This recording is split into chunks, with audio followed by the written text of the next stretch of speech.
Here our real-life problem involving parabola. A satellite dish shaped like a paraboloid has a diameter 6 feet and depth 2.5 feet. If the receiver is placed at the focus, how far should the receiver be from the vertex? So, para ma-idea kayo anong hitsura ng satellite dish shape, so ganito yan. So, okay. Tingnan ninyo ang picture. So, yung parabola natin, di ba, yung graph ng parabola, ibig sabihin, open siya upward. So, mula doon sa idea na yun, malalaman natin na yung parabola natin ay mag-open upward. Malalaman din natin kung anong standard equation ang gagamitin natin. So, using our Cartesian plane, gagamitin yung vertex natin dito ay nasa origin. So, nandito siya. Kapag yung vertex ng parabola ay nasa origin and then yung graph niya ay open upward, so ang standard equation na gagamitin natin ay x squared equals 4ay. So kapag ito ang standard equation, ang focus nito ay 0 and a.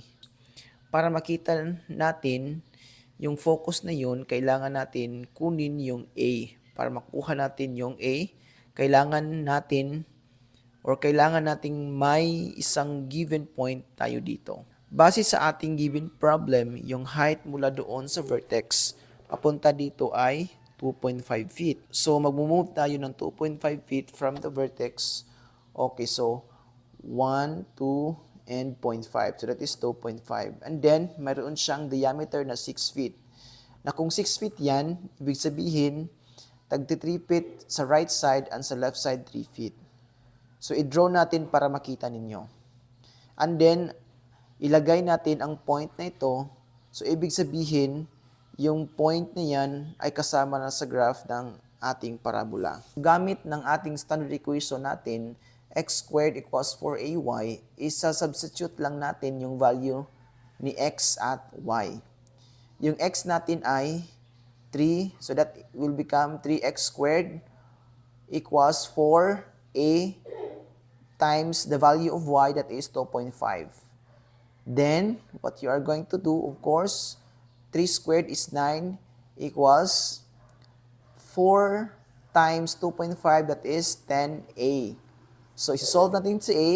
So, i-divide lang both side by 10. So, that is 10a divided by 10 and 9 divided by 10. So, that is a is just equivalent to 0.9.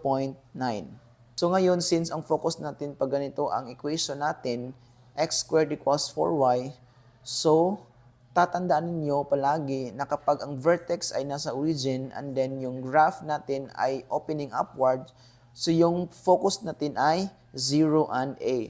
So, ibig sabihin, yung focus natin ay nandito sa 0 and 0.9.